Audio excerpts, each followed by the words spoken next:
Totomboli kombo na yo Yesu. Totomboli kombo na yo. Totomboli kombo na yo. Koleka bendele na likolo. Jésus, nous élevons ton nom plus haut.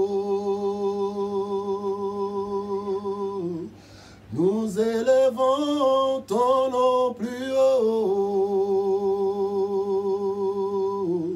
Nous élevons ton nom plus haut.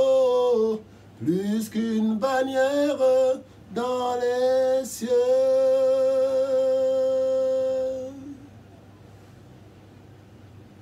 Éternel Dieu de gloire, nous élevons ton nom en ce jour, Seigneur, où nous célébrons le dimanche des rameaux, ton entrée à Jérusalem. Seigneur, ô Dieu de gloire, que toute la gloire te revienne. Et que, Seigneur éternel, tu nous conduises à travers ta parole, éternel, à travers la Bible, à tirer des leçons, quelques leçons, Seigneur de gloire, en ce dimanche de rameaux particulier, où nous n'avons pas de culte public éternel, mais où chacun de nous, Seigneur, se souvient de ton entrée triomphale à Jérusalem. Que toute la gloire te revienne. Au nom de Jésus-Christ, nous avons ainsi prié, Père. Amen. Bien-aimés dans le Seigneur, nous vous saluons dans le précieux et puissant nom de Jésus-Christ. Nous sommes dans la joie de nous retrouver ce dimanche particulier, le dimanche 5 avril 2020, un dimanche particulier où nous célébrons le dimanche des rameaux, l'entrée de Jérusalem, de Jésus-Christ à Jérusalem. Nous le célébrons dans des confinements, dans des circonstances pas très agréables, mais la joie qui est en nous ne peut pas être étouffée par les circonstances du moment, car nous savons que nous sommes des vainqueurs et nous sommes même plus que vainqueurs. Ce matin, je vous invite à lire la parole de Dieu dans l'évangile de Jésus-Christ selon Luc. Nous lirons au chapitre 19 et nous partirons du verset 35 au verset 40. Luc, chapitre 19, verset 35 à 40. Et ils amenèrent à Jésus l'ânon, sur lequel ils jetèrent leurs vêtements, et firent monter Jésus. Quand il fut en marche, les gens étendirent leurs vêtements sur le chemin, et lorsque déjà il approchait de Jérusalem, vers la descente de la montagne des Oliviers, toute la multitude des disciples saisis de joie se mit à louer Dieu à haute voix pour tous les miracles qu'ils avaient vus. Ils disaient, « Béni soit le roi qui vient au nom du Seigneur, paix dans le ciel et gloire dans les lieux très hauts. » Quelques pharisiens du milieu de la foule dirent à Jésus, « Maître, reprends tes disciples. » Et il répondit, « Je vous le dis, s'ils se taisent, les pierres crieront. » Hosanna, papa wani toi kwimbila wewa. Hosanna, Hosanna, Hosanna à notre Dieu, Hosanna à Jésus-Christ. Lui qui est entré à Jérusalem pour un assaut final. Bien-aimés, le thème que nous voulons partager avec vous ce matin, c'est l'assaut final du Christ. Dans le texte que nous avons lu, si nous devons lire tous les textes, nous aurons pu lire tout le chapitre 19. Mais nous avons voulu juste lire le verset 35, verset 40. Christ est né, Christ a grandi.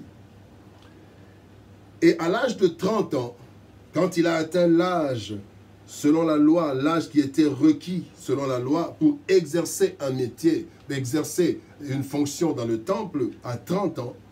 Lisez dans Nombre chapitre 4, verset 1er jusqu'au verset 3.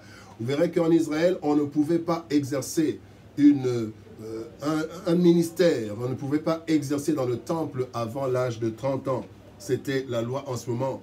Et Jésus-Christ, qui est né dans cette étape, dans cette époque, il a respecté et à 30 ans, il a commencé son ministère public. Il commence son ministère public et il est entré plusieurs fois à Jérusalem. Ce n'était pas la première fois. Il est entré, il a commencé son ministère public par des miracles, en annonçant la parole de Dieu. Il annonçait le royaume, le retour du royaume de Dieu. Et pendant 3 ans, il a pris le temps de faire un travail, il a enseigné les disciples, il a préparé les disciples. Et c'était là, arrivé le moment fatidique, le moment où il allait véritablement en finir avec le diable. Bien-aimé, dans la Bible, il est écrit dans 1 Jean chapitre 3, verset 8, « Le Fils de Dieu apparut afin de détruire les œuvres du diable. » Et quand le Fils de Dieu est venu, il a grandi. À 30 ans, il a commencé par détruire, par des guérisons, par des résurrections, par divers miracles. Et après avoir fait cela pendant 3 ans, c'est là maintenant qu'il vient pour l'assaut final. Comme nous disons le thème de ce matin, c'est l'assaut final. Et il est venu pour l'assaut final. Pour en finir avec le problème du péché, pour en finir avec le problème du diable, qu'il allait dépouiller à la croix quelques jours après. Nous sommes dans la semaine sainte. Et nous voulons voir parmi les nombreux enseignements qu'il y a dans ces textes, nous voulons voir 3 enseignements, 3 choses que nous voulons retenir de l'entrée de Jésus-Christ à Jérusalem, cette entrée triomphale. La première chose que nous voulons voir, c'est l'entrée triomphale de Jésus. Jésus-Christ entre d'une façon triomphale. Il entre et il accepte les acclamations. Vous savez, quand vous lisez Jésus, chaque fois qu'il opérait des miracles, il disait à ces personnes, n'allez pas dire. Il n'était pas dans la clandestinité, mais dans la discrétion. Il faisait des choses discrètement, mais malgré cela, son nom, le nom, sa renommée s'est répandue sur tout Israël. Et Christ faisait des choses sans vouloir qu'on l'acclame. Il demandait aux gens de ne rien dire. Mais là, maintenant, quand il est entré à Jérusalem ce jour-là, Christ a accepté. Il a accepté qu'on mette, qu'il y ait des rameaux. D'ailleurs, c'est pour ça qu'on parle de rameaux, parce que ce jour-là, on l'a accueilli vraiment en roi, comme fils de David. Et il est entré en triomphe. Et c'était déjà la préfiguration de la victoire qu'il allait avoir à la croix. Mais personne ne savait. Les gens croyaient qu'il est venu enfin pour prendre le pouvoir, pour libérer matériellement, physiquement Israël. Et bien aimé, j'aimerais te dire qu'il y a un temps de clandestinité ou de secret. Il y a un temps où Christ travaille en secret dans nos vies. Il est en train de changer notre caractère. Il est en train de nous briser. Il est en train de faire certaines choses dans nos vies. Mais à un certain moment, bien aimé, ce ne sera plus dans le secret. À un certain moment, Dieu va faire apparaître, va entrer en triomphe. Il va faire éclater les choses qu'il faisait en toi. Christ a bien travaillé pendant 3 ans. Mais là, il vient. Ce qu'il avait fait, peut-être pas devant tout le monde, mais là, il a accepté. Et il y a un temps pour tout. Bien-aimé, je te dis ce matin que Christ a fait dans ta vie, l'Éternel a fait dans ta vie des choses en cachette, des choses dans le secret, des choses même dont toi, tu n'avais pas conscience. Il a travaillé dans ton caractère. Il a travaillé dans le caractère de ceux avec qui tu devais travailler. Il a fait beaucoup de choses, mais, bien-aimé, en cette année, en ce moment, Christ veut faire des choses, faire apparaître sa gloire dans ta vie. Ce ne serait plus en secret, mais ce sera des choses que les gens vont voir. Et oui, il y a un temps pour travailler dans le secret, mais il y a un temps pour travailler dans la lumière, pour travailler au vu et au su de tout le monde. Et la deuxième chose, bien aimé, c'est que les hommes, à un moment, ne pourront pas faire taire ce que Christ fait. Ils ne pourront pas faire taire ce que tu fais. Ils ne pourront pas étouffer. Ils ont dit à Christ, les pharisiens disent à Christ, Seigneur, demande à tes disciples de se taire. Demande aux chrétiens de se taire. Mais Jésus-Christ a dit, ça ne sert à rien. Parce que même si je leur demande de se taire, Dieu pourra susciter des pierres. Les pierres vont me louer. Et ces personnes n'ont plus autre chose à faire. Ils se sont tus. Bien-aimés, Dieu agit dans le secret, mais à un certain moment, il agit en pleine lumière et personne ne peut vous arrêter. Je me souviens de l'histoire de David. Dieu agit en secret dans la vie de David. Quand David était en train de paître le troupeau de son père, quand il avait même été oublié par sa famille, il était en train de paître le troupeau de son père, c'était en cachette. Il y avait des victoires cachées de David. David avait des victoires cachées, une intimité, une communion avec le Seigneur cachée. Et David a fait, Dieu a fait dans la vie de David beaucoup de choses dans le secret. Mais un jour, David a été mis devant tout le monde. A commencé par Goliath. Et David était devenu, alors qu'il a été oint, dès qu'il a été oint, David est sorti de l'anonymat. Au point que le roi ne savait même pas qui était cet enfant. À qui est cet enfant? On lui dit c'est le fils d'Isaïe. Et il ne connaissait pas. Je me demande même s'il connaissait Isaïe. Mais c'était le fils d'Isaïe. Il ne connaissait pas. Il n'y avait que le grand frère de David, Eliab, qui connaissait. Et même Eliab a voulu reprendre David. Il a voulu faire taire David. Qu'est-ce que tu cherches ici? Mais tout cela, il ne pouvait plus le cacher. Bien-aimé, David, après avoir été travaillé dans le secret, il y a un temps où c'était l'entrée triomphale, où c'était l'élévation devant tout le monde. Il y a un temps où Dieu travaille dans la vie des hommes, dans le secret, mais il y a un temps où il fait apparaître tout ce qu'il avait fait dans la personne. Bien-aimé, il y a un temps où le Seigneur va faire éclater sa gloire dans ta vie. Comme ce jour-là, il est entré à Jérusalem. Et tout le monde l'a vu. Dieu fera des choses que tout le monde verra. Peut-être que maintenant, il y a certaines personnes qui voient la main de Dieu dans ta vie. Mais il y a un temps, et le temps est arrivé, où les gens vont voir clairement les merveilles du Seigneur dans ta vie, mon frère. La deuxième chose que nous voulons voir ce matin, c'est la restauration du temple. Jésus-Christ entre à Jérusalem. Il est acclamé. Il est acclamé. Et quand vous allez toujours dans Luc chapitre 19, versets 45 et 46, la Bible dit, il entra dans le temple et il se mit à chasser ceux qui vendaient, leur disant, il est écrit, ma maison sera une maison de prière, mais vous, vous en avez fait une caverne de voleurs. Bien-aimé, Christ est venu en triomphe, il est entré à Jérusalem. Et plusieurs l'attendaient peut-être pour qu'il aille au palais pour prendre le pouvoir. En fait, les gens ne savaient pas exactement, maintenant qu'il est venu sur un cheval, sur un ânon, qu'est-ce qui va se passer? Certainement qu'il va maintenant nous libérer. Parce que Israël, en ce moment-là, souvenez-vous, était en captivité, était en fait occupé par les Romains. Alors, qu'est-ce qui s'est passé? Jésus-Christ, pour l'assaut final, commence par le temple. Il commence par le temple.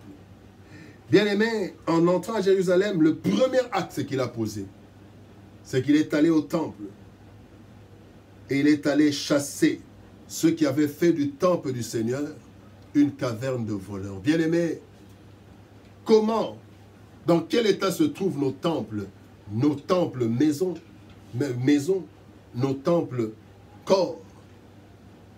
Et si nous voulons voir la gloire de Dieu, quand il y a un assaut final pour que le Seigneur fasse éclater sa gloire à la Pâque, bien-aimé, la première chose à restaurer, c'est notre vie de prière. C'est l'autel de Dieu. La restauration commence par la restauration de l'autel. La restauration du pays commencera par la restauration de l'Église. Christ dit, ma maison, il est écrit, ma maison sera appelée une maison de prière. Vous en avez fait une caverne de voleurs. Qu'avons-nous fait de l'Église de Dieu? Qu'avons-nous fait de l'Église de Dieu? Aujourd'hui, dans certaines églises, des personnes viennent vous faire le commerce. Les personnes viennent à l'église pour des relations. Parce qu'il doit rencontrer telle personne, je vais la trouver à l'église. Bien-aimé, aujourd'hui, est-ce que l'église est encore une maison de prière? Une maison de concurrence? Une maison d'exposition? Bien-aimé, et notre vie, comment veux-tu que le Seigneur fasse éclater sa gloire si ta vie privée, ta vie intime, ta relation avec Dieu pose encore problème? Bien-aimé, veillons, regardons, jetons un coup d'œil sur notre temple, notre corps. La Bible dit, nous sommes le corps de Christ, le temple du Saint-Esprit. Nous sommes le temple du Saint-Esprit. Dans quel état se trouve ton temple, mon frère? Est-ce que tu en fais une maison de prière, une caverne de voleurs? Dans quel état se trouvent nos églises? Nous voulons que le Seigneur agisse. Mais comment le Seigneur va agir alors que nous avons fait de sa maison une caverne de voleurs? Bien-aimé, Élie, dans 1 Roi chapitre 18, verset 30, la Bible nous dit que Élie, avant d'invoquer le Seigneur, avant que le feu ne descende, la Bible dit que Élie a commencé par restaurer, rebâtir l'autel qui était détruit. L'autel était détruit, il fallait rebâtir l'autel. Dans quel état se trouve ton autel, ta vie de prière, ta vie d'intimité, ta vie de sanctification? Aujourd'hui, nous avons des chrétiens, nous chrétiens, nous sommes en train de pratiquer le péché avec des noms différents.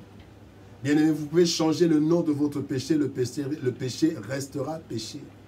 Notre vie intime, loin des personnes.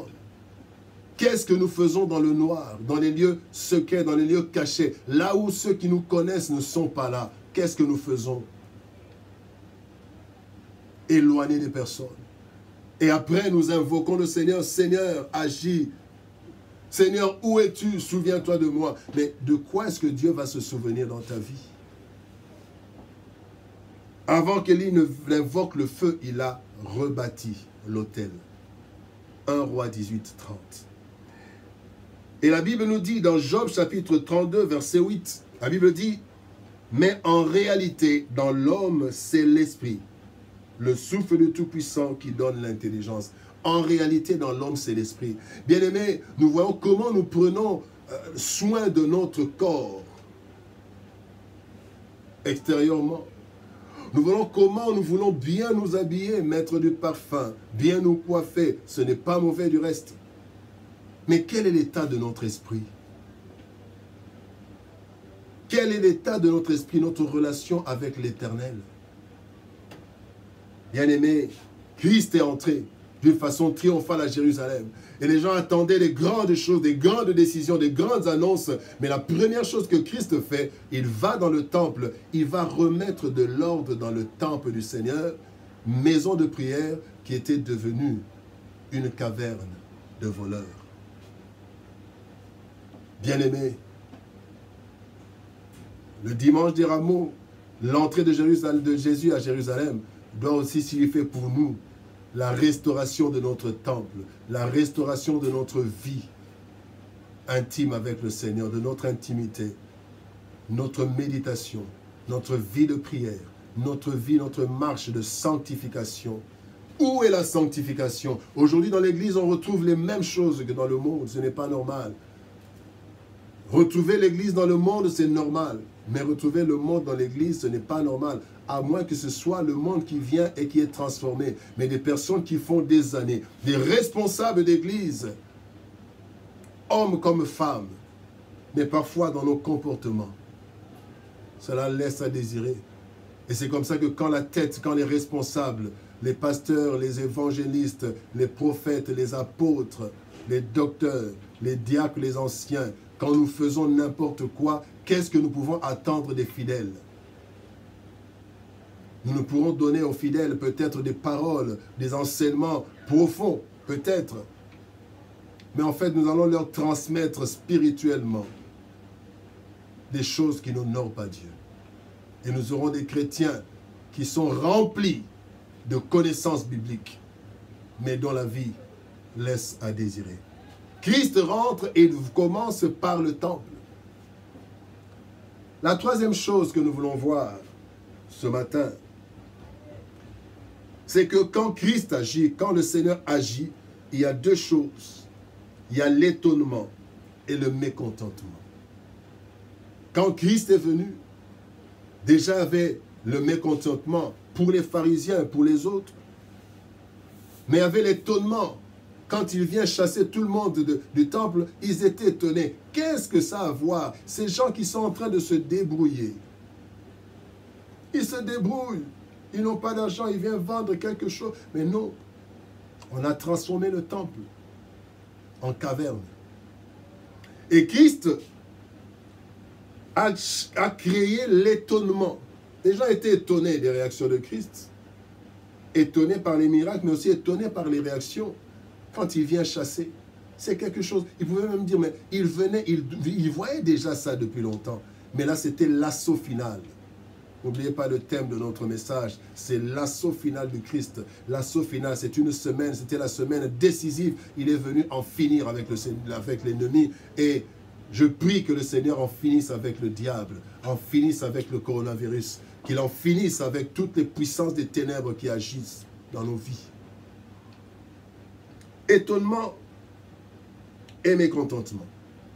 Au verset 47, toujours du chapitre 19, la Bible dit: il enseignait tous les jours dans le temple, et les principaux sacrificateurs et les scribes et les principaux du peuple cherchaient à le faire périr. Bien-aimés, derrière eux, il y avait le diable qui comprenait. Vous savez, quand le Seigneur est en train d'agir dans notre vie, quand le Seigneur veut faire éclater sa gloire, l'ennemi comprend qu'il y a quelque chose qui arrive, mais il ne sait pas exactement. Il ne sait pas exactement c'est quoi. Et c'est comme ça que le diable a commencé à utiliser, mais il ne savait pas que Dieu allait utiliser la méchanceté des hommes pour faire éclater sa gloire. Voilà pourquoi dans la vie, bien-aimés, quand il y a l'adversité, recommandez tout au Seigneur. Parce que dans l'adversité, l'ennemi va commettre des erreurs qui vont t'élever. Et dans ta recherche de la restauration, les gens seront étonnés. Qu'est-ce qu'il veut nous montrer? Il a toujours fait ces choses, mais pourquoi il veut?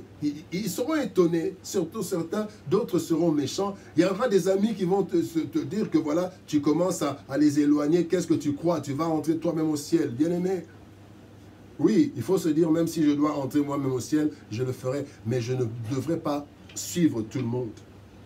Donc l'étonnement de tous, les gens seront étonnés de tes réactions, mais ils seront aussi étonnés, comme à la fin, nous le verrons le dimanche par la grâce de Dieu, l'officier était aussi étonné quand il a vu de quelle manière Christ avait rendu l'âme et tout ce qui s'était passé. L'étonnement, mais aussi le mécontentement. Les pharisiens étaient mécontents. Les vendeurs chassés étaient mécontents. Et parmi ceux qui avaient crié, qui allaient crier dans quelques jours plus tard, crucifiez-le, il y avait certainement ceux qui avaient perdu leur argent, il y avait ceux qui avaient perdu leur troupeau. Souvenez-vous de quand Christ a fait sortir les mauvais esprits, les légions, les a fait entrer dans les ports. Il y avait des mécontents qui sont venus parce qu'ils ne comprenaient rien. Bien-aimé, il y a des mécontents quand tu vas être élevé, quand tu vas changer de vie, quand tu voudras suivre le Seigneur dans la sanctification. Il y aura certains qui seront étonnés, mais les mécontents qui voulaient bien que vous amusiez ensemble, ils seront mécontents. Tu te feras des ennemis. Le chemin du Seigneur, bien-aimé, ce n'est pas un chemin qui attire nécessairement. Ça attire ceux qui doivent être attirés, mais aussi il y en a qui vont s'éloigner. Mais le plus important, c'est ta relation avec le Christ. C'est ta relation avec l'Éternel. Car Dieu utilisera même tes adversités. Quand on a crié « Crucifiez-le, crucifiez-le », le diable était content. Il disait « Voilà, je vais en finir avec lui ». Mais il ne savait pas que c'était l'assaut final. Tout ce qui se faisait, c'était dans le plan de Dieu. Et à la fin, le diable a regretté. Et c'est comme ça que le diable qui t'a persécuté en utilisant les sorciers, en utilisant plusieurs puissances des ténèbres, en utilisant même des maladies qui nous ont fait. Et je me dis, même cette période où le Seigneur permet que nous ne puissions pas prier ensemble, l'ennemi peut chercher à en profiter pour pouvoir affaiblir l'Église. Mais je sais, je l'ai reçu personnellement, après cette période, quand nous allons reprendre nos cultes, il y a beaucoup de choses qui vont changer. Le Seigneur est en train de faire certaines choses dans le secret. Et quand nous allons reprendre nos cultes, nous serons encore plus forts qu'avant. L'ennemi se trompe toujours. Il s'est trompé avec le Christ. Il a suscité des mécontents. Mais c'était dans le plan final, dans le plan de Dieu, l'assaut final. Bien-aimé, aujourd'hui, ouvre tes portes, élève tes linteaux. Hier, il y a 2000 ans, Christ est entré à Jérusalem. Aujourd'hui, il veut entrer dans ton cœur. Et s'il est déjà dans ton cœur, il veut restaurer ton temple. Et si ton temple est déjà restauré, il veut faire éclater sa gloire. Le psaume 24, nous allons terminer par ce psaume. Le psaume 24, nous allons lire du verset 7 au verset 10. Psaume 24, verset 7 à 10.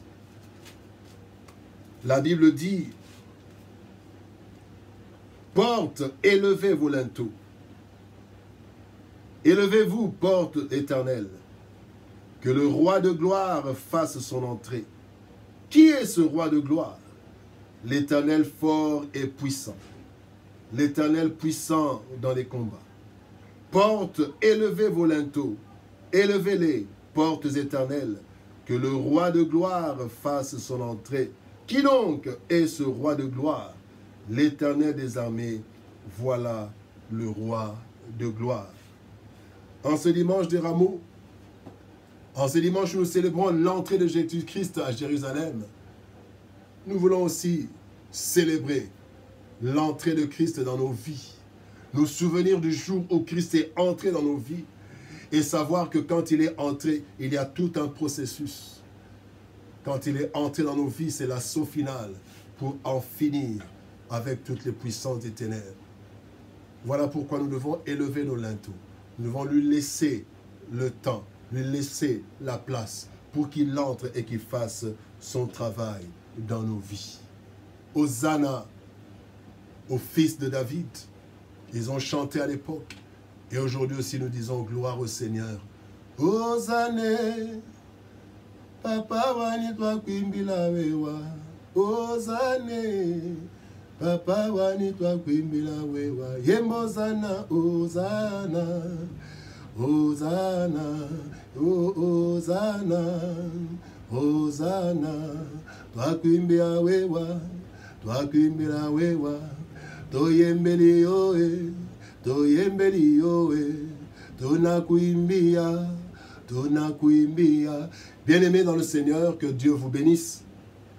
Et nous voulons prier pour cette parole, afin que cette parole accomplisse de grandes choses dans nos vies. Éternel Père de gloire, en ce dimanche des rameaux, en ce dimanche où nous nous souvenons de l'entrée triomphale de Christ dans nos vies, je viens te recommander mon frère, je viens te recommander ma sœur, afin que tu agisses dans sa vie. Et que Seigneur de gloire, ce que tu avais fait dans le secret, pendant qu'il pleurait dans les souffrances, c'était un travail que tu faisais dans le secret. Seigneur éternel, ma prière est que ce travail en secret puisse montrer ses fruits en public. Fais ton entrée triomphale dans le cœur, dans la vie de mon frère, de ma sœur, et fais éclater ta gloire. Seigneur, merci de permettre à mon frère, à ma sœur, de restaurer son temple, de restaurer le temple de Dieu, de restaurer son autel, sa relation avec toi. Et merci, Seigneur de gloire, de faire en sorte que, Seigneur Dieu de gloire, les adversités et les mécontentements autour de nous ne nous découragent pas, mais que, Seigneur, nous comprenions que ce sont les erreurs de l'ennemi ou que toi tu utilises afin de nous élever. Merci pour cette semaine sainte, éternelle Dieu de gloire, cette semaine pascale. Nous voulons, éternel de gloire, te la recommander, éternel Dieu. Nous te recommandons, Seigneur, éternel de gloire, les familles. Nous voulons, éternel, ô Dieu de gloire, que ta grâce soit toujours sur nous. Et que, Seigneur de gloire, tu élimines, Seigneur de gloire, cette pandémie qui nous a perturbés. Seigneur, au nom de Jésus, nous voulons, éternel de gloire, que cette pandémie quitte cette terre, quitte notre pays, afin que nous puissions reprendre une vie normale et te glorifier comme avant. Au nom de Jésus-Christ, nous avons ainsi prié. Amen. Bien-aimés dans le Seigneur, nous vous retrouvons pendant la semaine. Pour ceux qui ne connaissent pas le programme, donc nous avons chaque jour de lundi à vendredi, nous avons la méditation du jour que vous allez retrouver chaque matin et autour de 8 heures GMT, et vous allez retrouver sur YouTube toutes les méditations du lundi au vendredi. Et pour cette semaine pascale, nous aurons aussi un séminaire, 3 enseignements, le mercredi, le jeudi et le vendredi, que nous allons poster aussi sur YouTube. Et vous pouvez nous contacter, le numéro apparaît, c'est votre serviteur, le pasteur Eugène Massa. Je suis pasteur de l'église Source Divine dans la communauté des églises baptistes unies, la 6e CB au sein de l'église du Christ au Congo. Nous sommes en RDC et nous vous bénissons au nom du Seigneur. Bon dimanche des Rameaux et que Dieu nous bénisse tous. À demain.